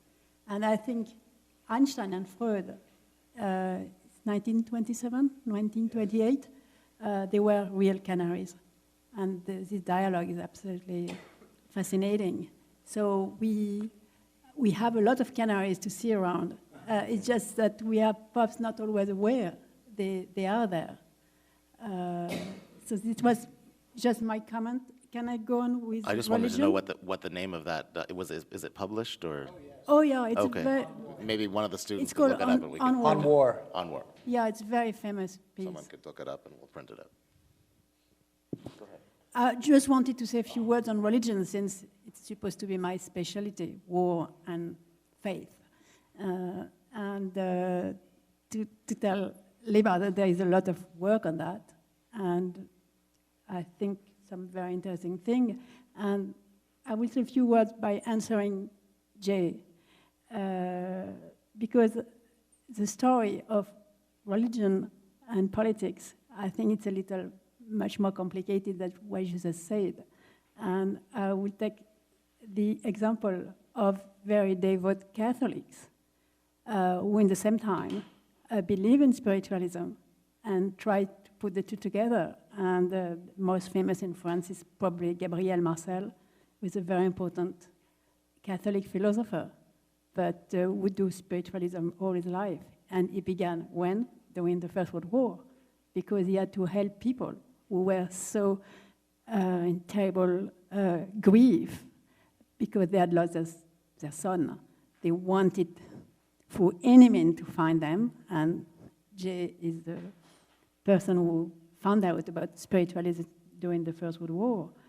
And the same with a lot of people during the war who could be very devout Protestant or Catholics and would be extremely superstitious in the way we think about superstition, who would carry a lot of little things in their pockets to protect them from death, and at the same time will be really Catholic or Protestant.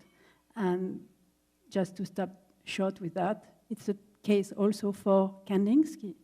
Kandinsky was a very orthodox, and would go to the service and would do everything as a good Orthodox will do. At the same time, he was a theosoph. And I don't think there is any contradiction. And it is not because you are anti-church that you go into theosophy or into spiritualism. I think you can combine the two, and it is why it is so interesting and complicated to understand. Thank you. Do we have any more? Yeah. Okay. Just in the front here.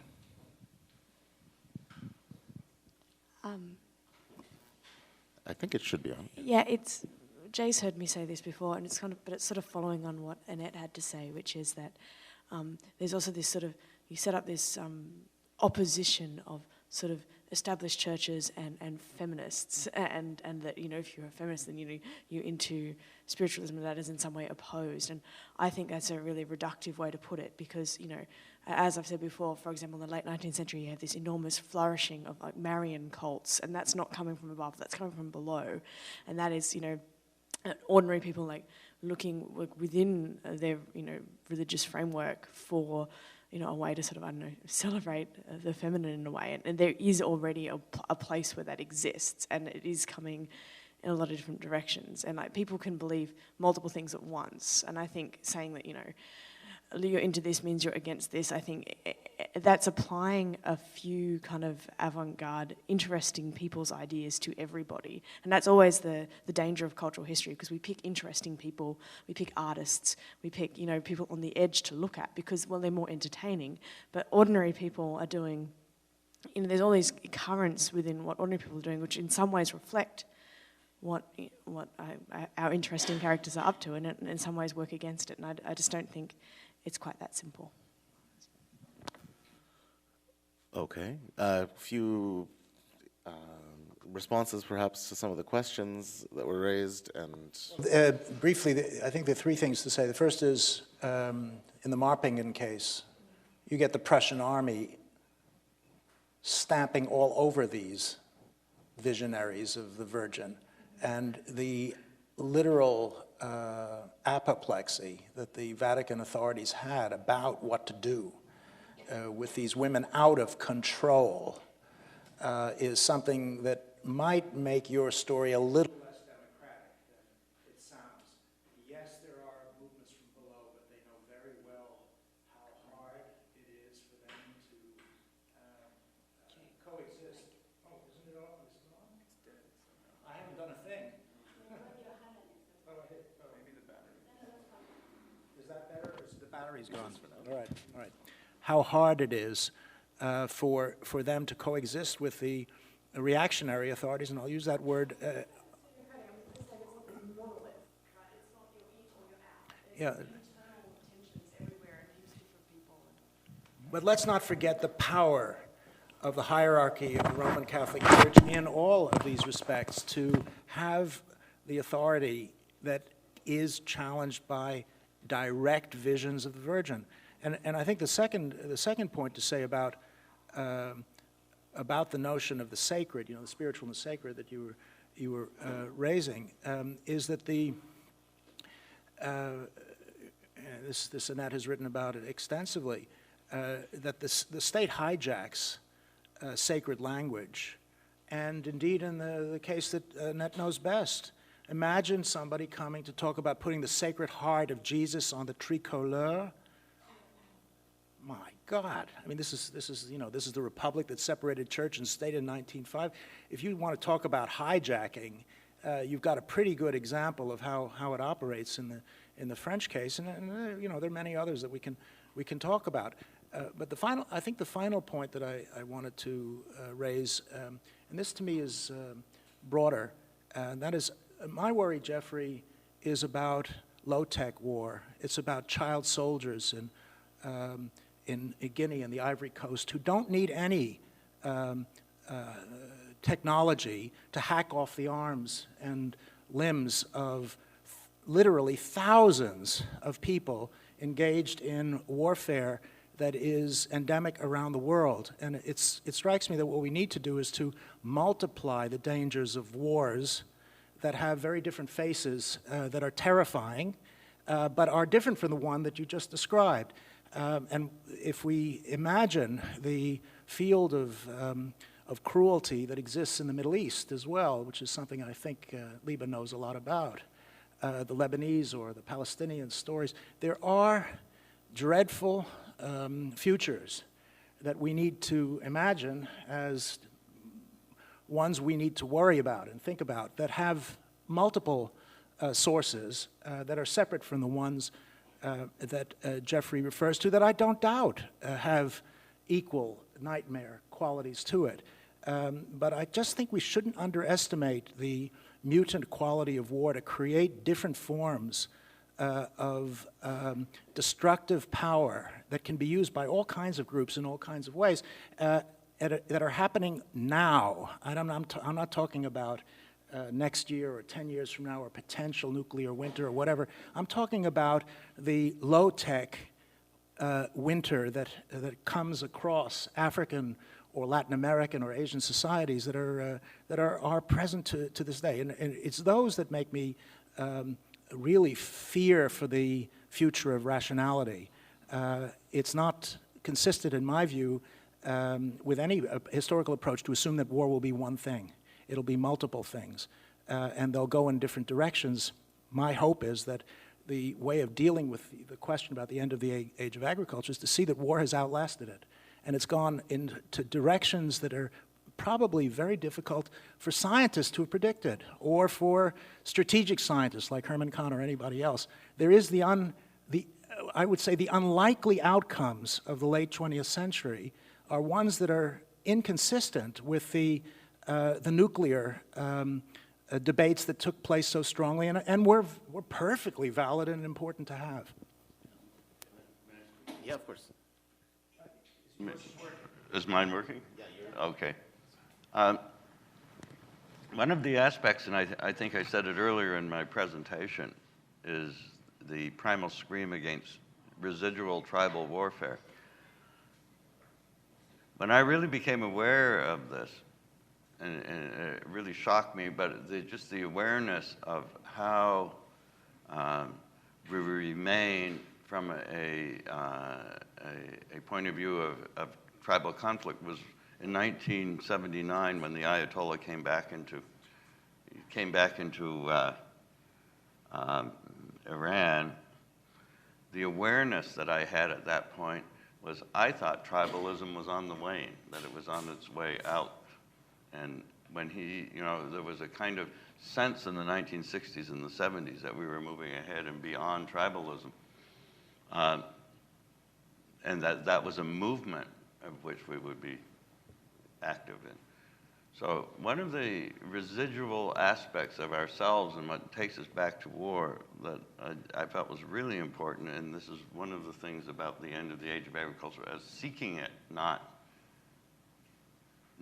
looking at it as a separate ideology or concept that way, is the ability to re-examine ourselves and our institutions as to what is residual tribalism within ourselves. And among those things, I look at religion as metaphorical tribalism. There are many, many things that sit out there. That will take us to the conflict.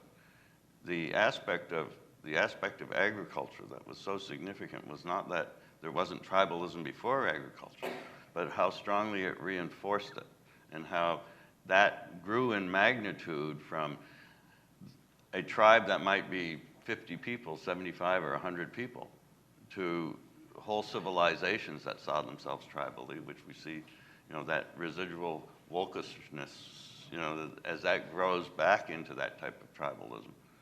That is the residue, and that residue is something that we're going to have to examine ourselves for. And one of the things that I want to point out about the idea of meta-narrative in this area is that each person, what I would like to see is each person has their own meta-narrative.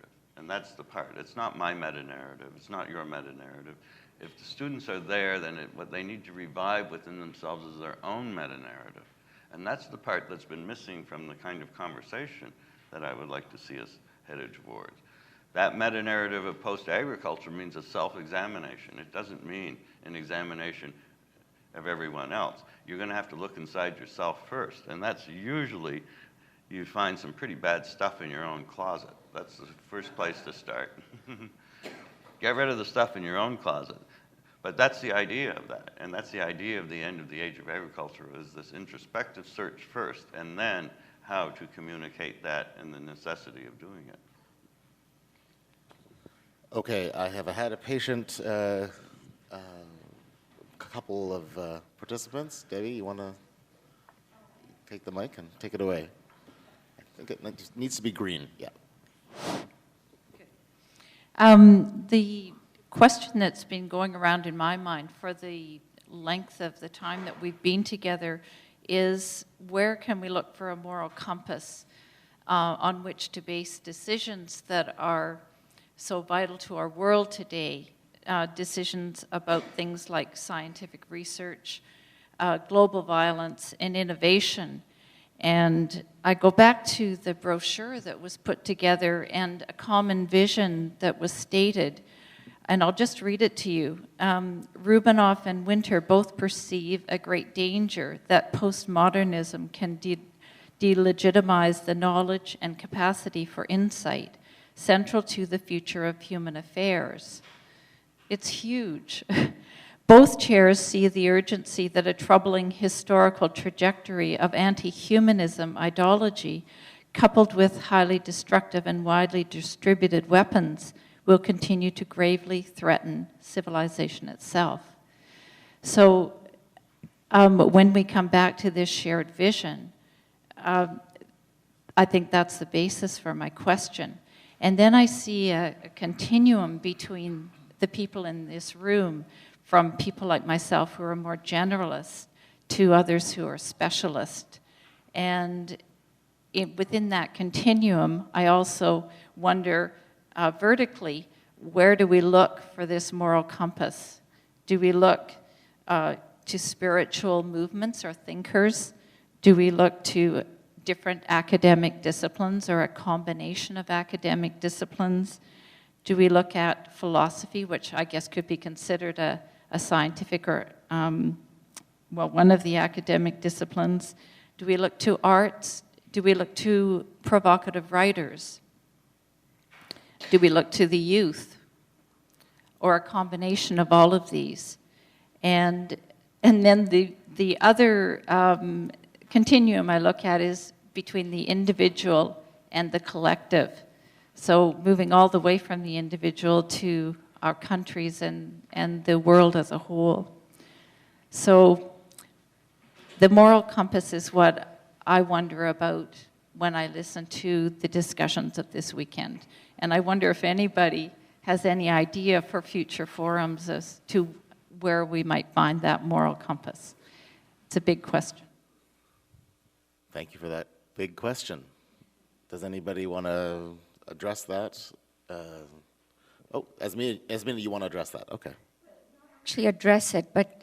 Well, hold on, if you're not going to, are you, because there was somebody ahead of you. Who addresses it first? Well, there was just someone ahead of you on the list, that's all. So if we don't have, do you want to address that, or move on to, just quickly address it? In that argument, well, I've already proposed the argument in an active will in accord with mature conscience, and I mentioned that when I proposed that originally, it was so artists themselves could look inside themselves. They know. I mean, I go on that moment of perfection that we're talking about, that is the value of the work. The artist knows whether he's accomplished it or not. Whether he sells it or not, that's another question altogether, but the artist knows. That proposal, I suppose, if there's anything that can be gotten from an artist, is how to use that same sense of looking inside yourself. Then what you need to do, when you find the answer to that particular thing within inside yourself, is start to look to other people who have found that within inside themselves. And so the moral compass begins with you and becomes additive to the other people who are there.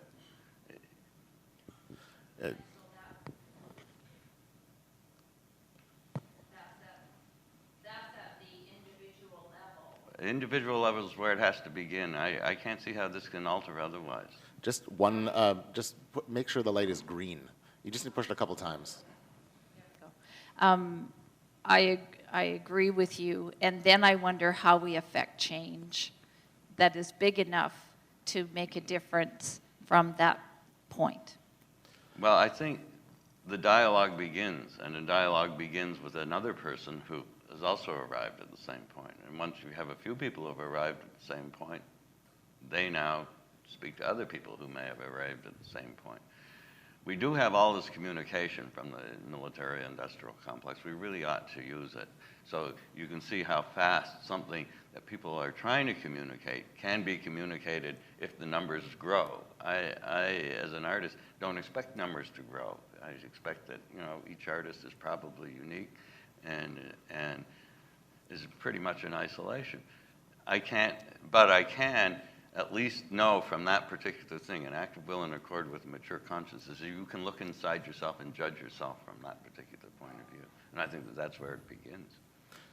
Okay, we have, thank you. We have Chelsea and then Azmina and then Vaughn.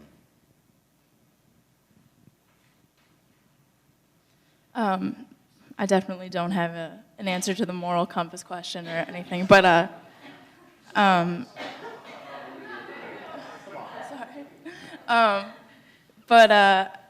just, as I was reading the paper that was written and that you were kind of discussing earlier, I was very struck by the fact that spiritualism kind of came onto the table with the discussion that we're having, just because I see so many parallels between, or I guess I kind of see it as a microcosm of this whole debate, because I actually looked at some of the things that Conan Doyle wrote about spiritualism, and one of the things that he brought up was that a lot of the people very hostile to it were the clergy, who, when you think about it, should be the ones receptive to it, because they were the ones that put so much faith and so much stock in these original moments back, you know, that are written about in the Bible of revelation and you know, this power, this divine power, and you can't see that either. So the very people that put so much in a similar kind of thing are the ones trying to shut down this spiritualist movement, and I just saw, you know, a lot of parallels between that and, you know, academia kind of searching for a truth that, you know, from what Mr. Rubinoff's saying is the exact same thing that artists look for in certain ways, and that they can also be hostile. So I just saw that. And then the other place I saw a parallel was, well, actually, Conan Doyle said this himself, that he saw spiritualism as trying to bring a science to religion. And I think he says a map between all these creeds that have emerged. And in that way, it wasn't necessarily hostile, but it was an exploration of a way to make it more understandable to people of different faiths, and even people who, you know, don't consider themselves to have any faith at all. So that too seemed very similar to what we've been talking about this whole time, and the tension is there even then, that they're trying to put a rational path into something that they can't. And I think the fact that spiritualism fell by the wayside, and, you know, like you say, the embarrassment factor was so large for those people, is just another indication of why we're sitting here talking. It's just something that is really tough and brings a lot of things together that kind of clash. But I just thought it was interesting that spiritualism itself came up today, because it seems very similar to kind of what we're doing in some ways. What about seeing what we're doing as a surrogate Sunday morning church exercise? Namely, that the sacred is moved out of the churches into artistic environments, and in particular museums. And one reason why I think this has happened is that museums have been invested by the sacred in being dedicated to the subjects of war and peace. There are national ones that are dedicated to such matters, in which they're not only there for the purpose of embodying art, but embodying sacred memories, literally about memories of the dead. So that seeing artistic spaces like museums as the cathedrals of the 21st century is not just a cliche alone. It may obviously be a commodity. People come and sell things, buy them. But one of the possibilities might be that artistic inquiry is the language that we use now for questions that were asked by the Blau Reiter people 100 years ago in a different way. You need a microphone, that's all. Just leave it on. I think that's very interesting, kind of just back in reference to this moral compass question, because, you know, when we're saying if this is our Sunday morning church service, where are we finding the moral compasses to control or limit the questions we ask. And once upon a time, it might have been the church that acted as a kind of, control over that. And here instead, we're asking these questions today. So when we're looking for a moral compass, this is the conference we're having, and these are the questions we're asking. I'm going to exercise again my privilege, having the loudest mic, to say that I think, for me, I ask these questions with intense personal interest in them. They're definitely not. I'm not a scholar yet, and I don't have any particular career stake in one outcome of interpreting the First World War one way or the other. But what I am really interested in is, for Jay's paper and how it relates to the ideas of Jeffrey, and I'm exercising a bit of translation here, is the sacred and the spirit. And to me, the spirit is the essence of the human. Even if you think of it as an ectoplasmic ghost, it really still is this. I mean, why would spirit be housed in the concept of the sacred if it wasn't something essential and important and sacred? And so the essence of the human being or the human condition is in fact implicated in the idea of spiritualism and theosophy. I don't know what that is, so I have to leave that out. But I see that parallel in what Jeff is talking about in terms of the 3.5 billion years of history and the mimetic, if that turns out to be a useful concept, let's call it social cultural history of human beings, because that also is what is sacred. We're not talking about what Johnny did in 1974 when he learned to tie his shoelace. We're talking about the essential aspects of cultural history, the essential aspects of biological history. War, these are not things that are just Johnny tied his shoelaces in 1974. These are the essential parts. So what I want to do is say, we are seekers as humans in this space. At least I am, and I would hope other people are seekers as humans. And the moral compass you seek is the moral compass, or whether it's a social conscience, however you define it, or the individual conscience, it's the internal compass of behavior, the internal compass of your orientation of your will, that you seek information about reality, about existence, and that includes the sacred, of course. Why shouldn't it include the most important aspects of human existence to inform your decision? You presumably have a decision to make. If you didn't have a decision to make about your course of action, what point would there be to having a discussion? Just move on with your life. We're here because there is a choice.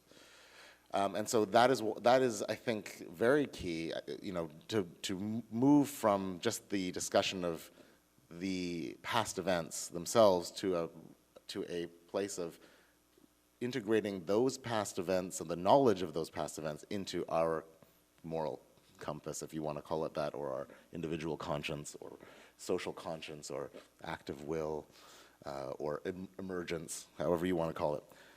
So I've now exercised my privilege, and I will leave it with Azmina and Vaughn to wrap it up. I want to thank everybody for this very stimulating discussion. And I just want to go back first to the war, the idea of what war is. And to me, it's like even in our body, we have two cells fighting each other to survive. That's war. So war is so intricate to a very microscopic space. And I believe that the macrocosm of the weapons and destruction is actually a reflection of what's going on at a cellular level. The other thing is that war is gender. It's power. It's projecting power over the powerless. There's human trafficking, there's slavery, there's power over women, there's incest, power over children, power over the vulnerable. So war is also in the more subtle spaces like language, even how we refer to each other and the language that we use to speak. War is also eye contact, how we look at each other, how we greet each other. Do we smile at each other? Do we have humility? I think war is also in our surroundings, our treatment of animals and nature. I think war is in the American foreign policy. You know, it's our differences. What happens is our differences become formalized, they become legalized, they become frozen and impenetrable. And so that these differences then become manifested in physical violence. War, one nation against the other, one people against another. It becomes organized. But from organization now, war has become abstract. Like Jay was saying, it's become, asymmetrical, that we don't know who the enemy is anymore. So, like Jeff said too, war is dynamic, it's unstable. And so then this comes to, you know, the point that, just go back to my notes here. Conscience and, you know, knowing thyself, and what does it mean to know thyself? The Bible speaks about, you know thyself. The Quran talks about it. And different faiths have different ways of saying how is the process of knowing thyself, through meditation, through self-inquiry. And I believe that this is a method of self-inquiry. And that brings me to dialogue and what this forum is about. And dialogue, to me, is first of all, what is dialogue? Is one can have an experience that's completely different from another. One can have a belief system that's completely different from another. But can I respect you for your differences or for our differences? Because in my own journey, it's actually the differences that have actually enriched me, that have enriched me as a human being. So if they weren't the differences, I wouldn't have learned more about what my beliefs were. So I do believe that the differences do challenge us.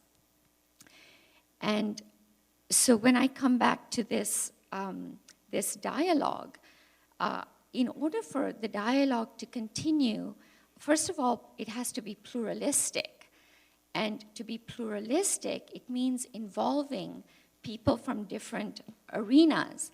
So I see it here that we've got the academics that have the specialized knowledge, that have gone into really going into subjects and really going into the depth of them. And then we've got the artists who are actually already in the act of creation. They're in the act of creating. And in the process, we've got the students, and the self-inquiry has to continue, the knowledge has to continue. So it becomes a thinking tank to actually push the students, and I think we all are students, into that mode of continuous inquiry, which is very important. And I believe that also very important in the whole equation is the observers, because the observers are actually living, they're living, breathing entities that actually keep the institutions in place, they keep order and they keep structure, and they're the living reality of what everyday life is about, and they can contribute substantially to the discussion. And so then I come to the spiritual in this conversation, and I think the spiritual is involved in every aspect of it, because the spirit in the inquiry for knowledge is the actually delving into the spiritual, because we are discovering more of God's creation. And in the creation of art, we are tapping into that which is greater than us. And so I know in Islam that the pursuit of knowledge is actually a spiritual search. And the other thing I wanted to say was, even in the Quran, one of the big statements in the Quran is, I have made you, I've created you, just let me get this, I have created you into many tribes and many nations, so you can come to know about each other. And I'll end with that. So, thank you, Yasmina. Just if you pass it forward to Vaughn for a brief comment before coffee. Brief. Well, that was terrific, and this whole thing has been quite terrific. a lot of food for thought. It's hard to keep it brief, but I guess I'll start by saying that I've been an artist most of my life, and the act of creating things is the thing I do most in my life. And as Jeff pointed out, I think it's important that when people, it's a journey to try to become a good human being through the course of your life. And when you're an artist, you have a terrific opportunity to explore that avenue. And when it comes to the spiritual in art, I kind of think that back in those times around the First World War, it's a whole nother thing than we would think about it today. I know that it's a place that when you're making art that you go, and it's a total kind of a mysterious thing to pull things out of nowhere. And I'm not sure there's any words can truly touch it. And I'm not, yes, I'm a little bit,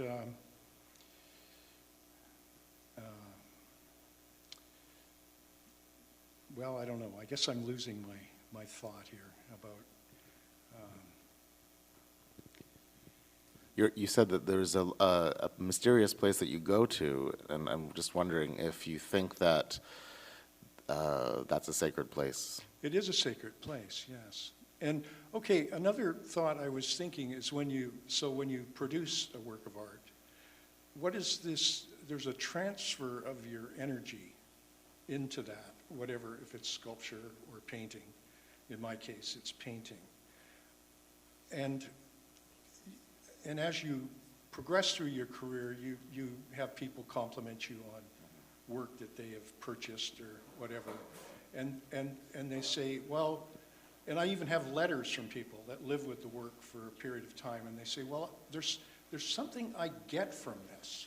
What is this transfer that takes place in a work of art? And I'm certain that So it's a very mysterious kind of realm. I'm sure other people have found that touching up to mystery, it's hard to put that into words.